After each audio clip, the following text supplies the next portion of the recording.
Thank you. Thank you.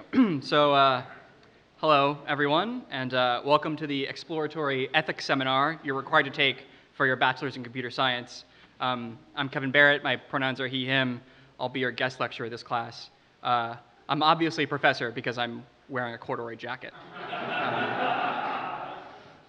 So normally I'm a lead engineer at Postlight, a digital product studio based in New York City. We make big, ambitious platforms and tools for a diverse array of clients, and we think hard about the impact we have on others. But the real reason I was invited to teach this class is because of my extensive experience with our text. It's one of computer science's foundational, seminal texts, especially when it comes to reasoning about the effects of our work on the world. And its author is often invoked when we discuss big, ambitious products that inspire or terrify. Speaking, of course, about Stephen King's The Dark Tower series. I know this isn't a surprise. Everyone knows what the K stands for in K&R. But just because The Dark Tower has become a sort of cliche for a programming textbook doesn't mean we should ignore it. My hope is that this seminar will prove that King's words are more relevant today than ever. I first read The Dark Tower when I, like you, was assigned it as an incoming freshman. I tore through all 7 books, all 4,000 pages, and since you're a bunch of freshman CS students more used to wild partying than spending time alone in your dorm room reading, I'm going to now try to summarize 4,000 pages in 55 words.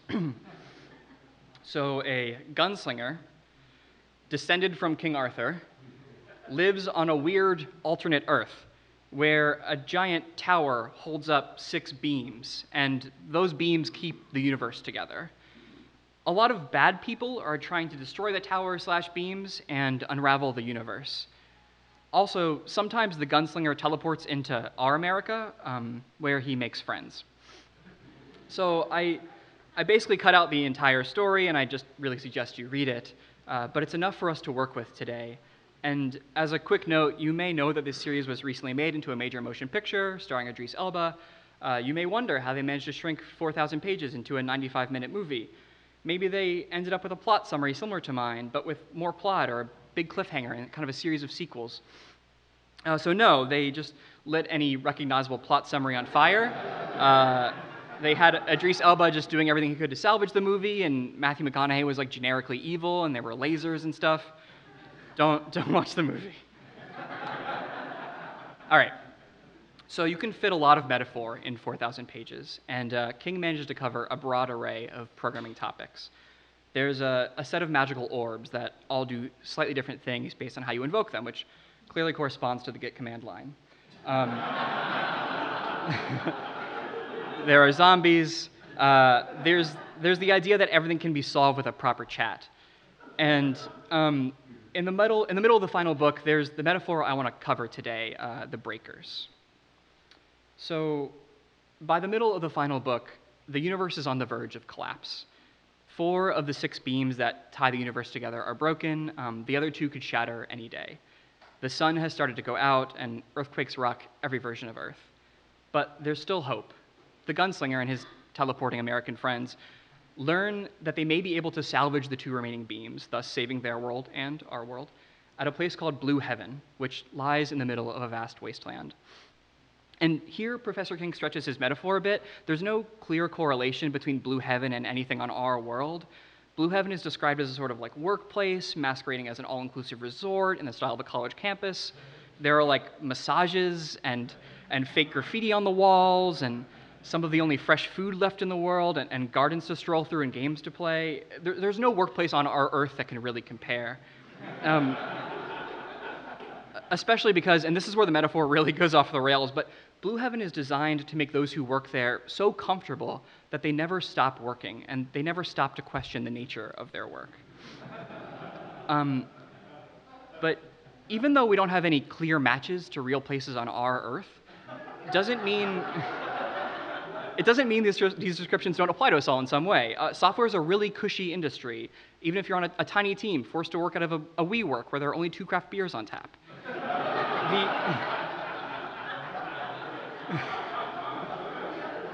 It gets really serious later, so I gotta front load the joke. The idea of a workforce distracted by benefits is not that far of a stretch. And I'll admit I'm being a little facetious here because in actuality, Blue Heaven is a prison. It's where the Breakers live and work. The Breakers are powerful psychics collected from around the universe. There are Breakers from Arthurian fantasy villages, and there are Breakers from Milford, Connecticut. They are gathered in Blue Heaven to concentrate their minds on the beams of the world, to break. So Stephen King describes breaking as feeling like your mind has expanded beyond the confines of your head, like you can reach out and fit yourself into a perfect extrasensory groove. It can feel pleasurable, even divine, as you become absorbed in the work of systematically breaking down something inconceivably vast into small, comprehensible pieces. The breakers break because they are talented, and because talent begs to be used. In breaking, they achieve a meditative state that is both work and the satisfaction of a job well done. And I remember reading this in college and immediately understanding that I experienced it every day as I programmed the various systems assigned to me for class. Most of my friends had other majors, and they couldn't understand how I could just sit unmoving for such long periods of time. Like, sometimes my roommate would leave before sunset and come back hours later to find me still working in the dark. They just didn't understand what it felt like to break. Soon enough, I had graduated, and I started applying for programming jobs. So throughout college, I had interned at a government contractor, and it seemed natural to interview there for full-time work. As an intern, I had written programs to collate and display ocean data collected by an autonomous submarine. So basically this robot that looks kind of like a manta ray, it glides under the surface of the water, taking and analyzing samples. And afterward, you have this giant set of data that scientists are very interested in querying to study climate change and marine biology and that sort of thing. And I figured I'd continue to do that work. After my interviews, I was told that I would continue to work with autonomous vehicles, but that instead they would be aircraft, drones. And I thought then of the Dark Tower, and I asked a question that seemed natural at the time, even if I later learned that not everyone asks it. This is what I asked. Can you guarantee a piece of code I write would never be responsible for a person's death? I told you to get serious. So they said no, and I politely declined the job offer. And I want to pause here and make it clear that this doesn't make me like a hero or an ideologue or really exceptional at all. My mother's a nurse. Physicians around the world promise to do no harm. I assumed this was a question that everyone in this line of work would ask, and I still believe it's not an unreasonable assumption.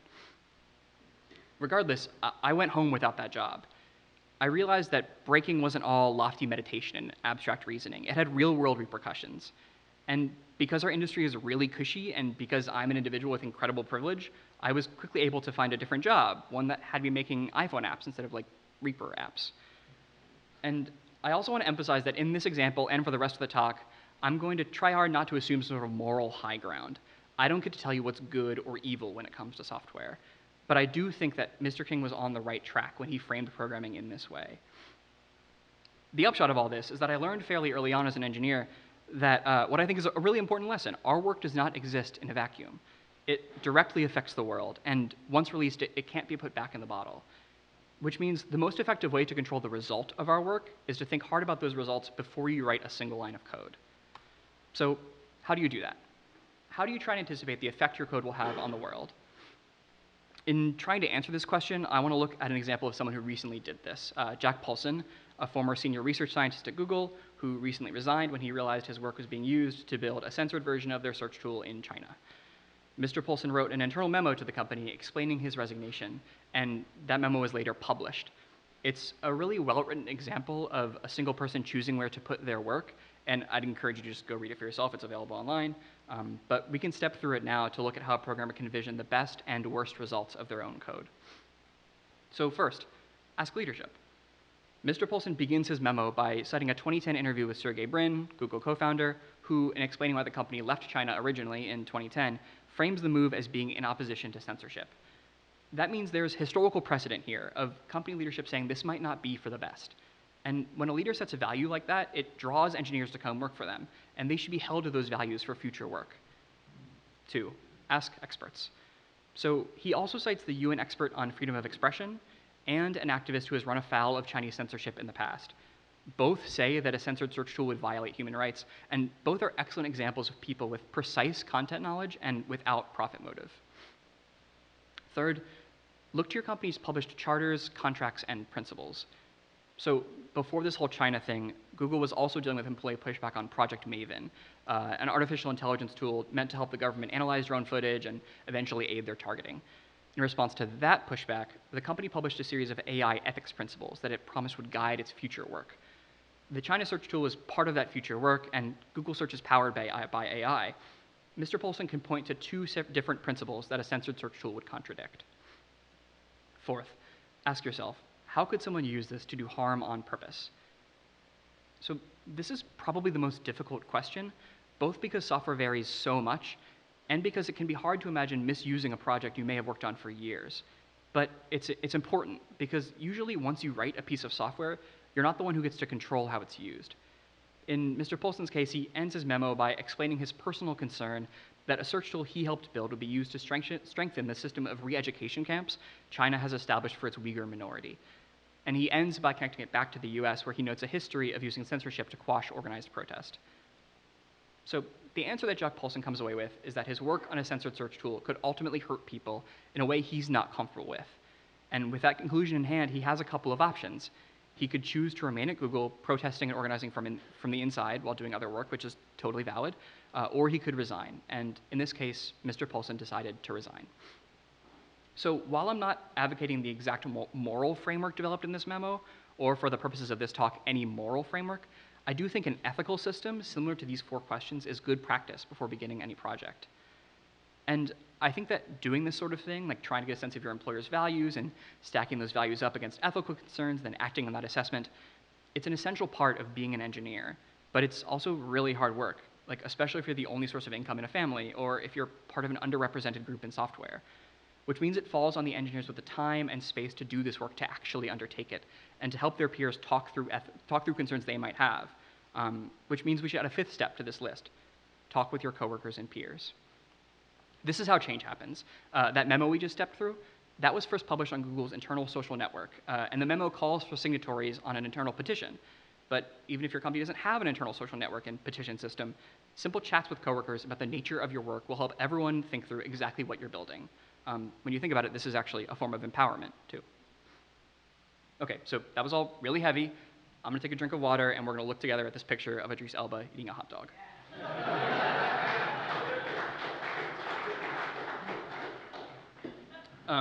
So there's this scene at the end of the movie where they're on a street corner in New York City, and Idris Elba takes a bite of the hot dog, and from that point forward, every time the camera cuts to him, he's chewing, even though the hot dog never gets smaller, he never takes another bite, he's just like chewing this one bite of hot dog into atoms. It's just like, I cannot overstate how bad this movie is. Okay. As a thought experiment, I want to step through the framework we just established, but I want to do it as a breaker. I want to try to put us in the shoes of someone who let it get so bad that a man holding a gun and a hot dog is going to bust down the door in a few pages. All right, so first, ask leadership. The leader, who's really the warden of Blue Heaven, is a well-meaning man who sees himself as a sort of like cruise director or ship captain. He cares about his crew and is the final authority. Like, at one point, he insists on marrying 2 breakers, just like a captain would at sea. But he's also like kind of creepy and scary, so I'm gonna skip to step 2. Ask experts. So I Googled it, and I couldn't find any experts on the beams that hold the universe together. And no one knows what will happen when we break the last one. But it feels so right to break. And plenty of good things have come from this kind of experimentation, you know, like penicillin. Like, by splintering the universe apart, I'm discovering penicillin. 3, look to your company's published charters, contracts, and principles. Okay, so I was given an enormous sum of Earth money before I was pushed through a portal to another world. So like that balances out. I was paid for my work. And Blue Heaven shows Star Wars in the movie theaters here every week, all 5 movies, which is like great. Ask yourself, how could someone use this to do harm on purpose? Okay, so there's this one breaker, a guy named Ted, who can concentrate psychic force so strongly that it forms a spear he once used to kill a guy, and we're not doing that. And you know, like Peter Thiel's out there harvesting young people's blood, which that like has to be worse than theoretically unraveling the universe. 5, talk with your coworkers and peers. So I want to step out of character for this one because I'm maybe being a little unfair to your average breaker, and because Stephen King answers this question in great detail, which for Stephen King means he spends like 20 pages on it. When the gunslinger and his friends arrive at Blue Heaven, they meet with that guy Ted, the one who can kill with his brain. And he explains to them that the breakers don't really talk about their work with each other. They avoid talking about how they feel. He explains they know they're intelligent, the most intelligent people from across many worlds, and to confess doubt would be seen as a betrayal of that intelligence. He says, and I love this line, that no community is easier to govern than one that rejects the very concept of community. I love this line because every time I worry it's true, I come to a place like this and I see that we really do embrace community, and deciding the nature of our work is totally within reach. But okay, to return to our hypothetical breaker, I don't think it's unreasonable or even uncommon for them to follow those principles we outlined in just the most narrow way possible, to only consider their own immediate actions without trying to imagine long-term effects. And I do see this from time to time in the programming community. Usually something says someone like, I just write the code. So the problem with that statement is that it's not true on any level. I write the code, yes, but I also care about how pretty the code looks, and I care that the product it powers looks good, and that it works well, which isn't really the code at all, but its effect on the world. And I probably want to be proud of that code, and I'm definitely part of society, like consuming and using other software all the time. And it turns out I've been thinking about what the code means this whole time, only I found a way to turn off that part of my brain, to only think about code in terms of functional requirements. It's like we've internalized the instinct to separate concerns and have done it to ourselves. If I'm not careful, I can find myself acting as if there's a sort of like ethical free market, and that reasoning about what a piece of software means isn't my concern because like users and CEOs and think piece writers do that work for me. If a piece of software I make is harmful, it'll be called out as such after it's released, and no one will use it, and by then I'll be on another project still blissfully separated from that particular concern.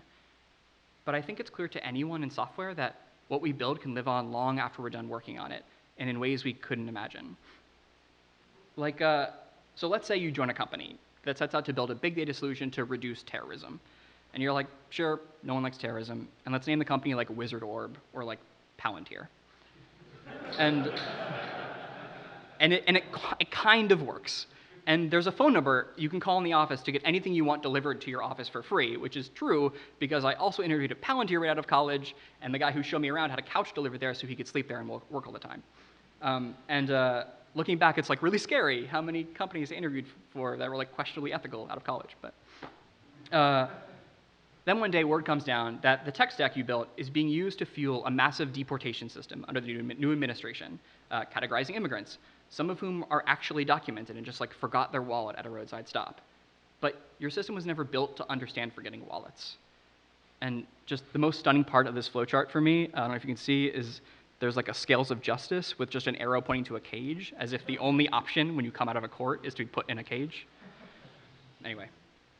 Or, okay, you set out to build an open source reverse proxy, and you hack on it for a few years, and then you get an email from a Harvard researcher asking if you knew it was being used in Burma to censor the web. Or you build a web browser, a free and open one that's not beholden to some corporate interests, and you call it Firefox. And it has a long and storied history, and part of that history is that it's bundled as a rebranded web browser in North Korea's Red Star operating system, an operating system that, to enable their total surveillance state, logs everything you do and watermarks every file that passes through it, allowing the company to track the spread of all information. Or if you're feeling like really breakery, you build a digital billboard, and your vendor comes back to you and says, it'll have a front-facing camera. And you might as well use it, and it's accurate enough to do feature detection, so you might as well track if people are looking at the billboard. And then it crashes, and someone posts a picture on Reddit of all your debugging statements, which include stuff like age and apparent gender. And like, this actually happened, and it was well-meaning. Like, they just wanted to make sure the billboard was doing its job.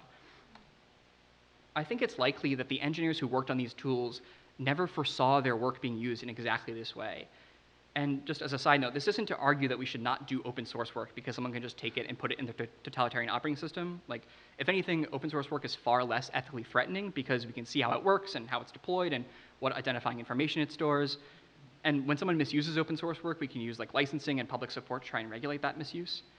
But I am arguing that, at a minimum, we should try and think through what our software could actually be used for, so we can either just not do that work entirely, or at least maximize the time we have to try and prevent those misuses. Because as we've seen, we don't just write the code, right? Like, Silicon Valley loves to say that their blood harvesting startup or whatever will change the world, but the truth is that any piece of shipped code changes the world. So I'd also like to address a really common excuse for not thinking about software this way, one that's a little different from I just write the code. So sometimes you'll see people argue that we should continue to build software that has a wide scope and broad authority over people's lives, like face matching software that can be deployed to CCTV cameras, but only give control of that software to one or two people to make the right decisions. I think of this argument as the Philosopher King argument. The Philosopher King has the power of life and death, but since they're a learned philosopher, they'll never make the mistake of misusing the software they've been entrusted with. My favorite example of this is what college grad Kevin could have been working on, drones. The US drone program was vastly expanded under President Obama, but we were told that all drone strikes are directly approved by the president. And he's a constitutional scholar and extremely intelligent person, and so he would personally guarantee it wouldn't be misused. And even though that was demonstrably untrue and that innocent people died by remote control because of it, let's entertain for a second the idea that it was true, right? That the person in control of all US drones had perfect discretion. Okay, great. Problem solved. Let me just look at my calendar. So it says here that 2016 is an election year. That's strange. I wonder who's going to be the next Philosopher King. So no matter how careful you are in choosing your users, you can't guarantee they won't change. Critical thinking about software has to start with the software itself. The other sort of excuse out there is a kind of like exculpatory hand-wringing. I can never write the word oath. I always write oath. So we do all this hand-wringing about why ethical thinking isn't encoded or rigorously taught to engineers the way it is for like doctors. Doctors take an oath. And the argument is that software hasn't had the big what have we done moment that other influential professions have. Like physics had the atomic bomb, and medicine had Tuskegee and Nazi experimentation, and filmmaking had the Dark Tower. And so I think it's easy for us to envision some horrific use of software that causes engineers around the world to swear to do better. Except, why should we wait for something terrible to happen when we have the tools right now to do the right thing? And just because something terrible hasn't happened, although personally I would argue that many large-scale misuses of software have happened, just because we haven't had this oh no moment doesn't mean we can't think through what happened. Like, we're famously good at procedural thinking. And I'm just not convinced that there will ever be a clear use of software that could make engineers worldwide swear an oath, because the result of software is by its nature disconnected from those who built it. You know, it's not like the people on the Manhattan Project got a JIRA ticket called "Users should be able to become death, destroyer of worlds." Like, those scientists saw a blast, but in software there is no blast to see. All we can see are these like examples I presented throughout this talk, you know, sometimes intentional, often not, almost always by well-meaning engineers who did the work put in front of them. And for every preventable misuse of software, there are dozens of cases where software is being used in beneficial ways the engineers could have never imagined. It's not like code is doomed to hurt people, and so we shouldn't even try to reason about it.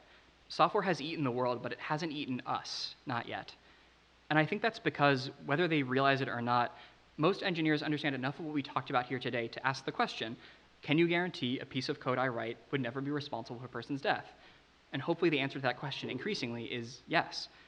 Unless the person answering is Peter Thiel, in which case, check to make sure all your blood is still there. So, in the end, Blue Heaven falls apart, and the tower and its beams are saved. Some breakers begin to ask themselves about the harm they might be doing. They help the gunslinger sneak inside. The warden is overthrown, the gunslinger slings his guns. As a side note here, so he's descended from King Arthur, right? I said that earlier, and Stephen King makes it clear that his guns are forged from a melted down Excalibur, which is just like the raddest thing of all time. Anyway, so when everything is over and the breakers have been scattered, one of them has a dream. He dreams that the beams they spent their lives breaking is a child covered in scrapes and cuts, and the child tells him, thank you. Thank you for not finishing the job. And the breaker wakes up and leaps out of bed and tells everyone he sees, Beam says thank you. Beam says thank you. He grabs them by both shoulders and yells in their faces, Beam says thank you. So in the future, think before you break. The world says thank you. Thanks.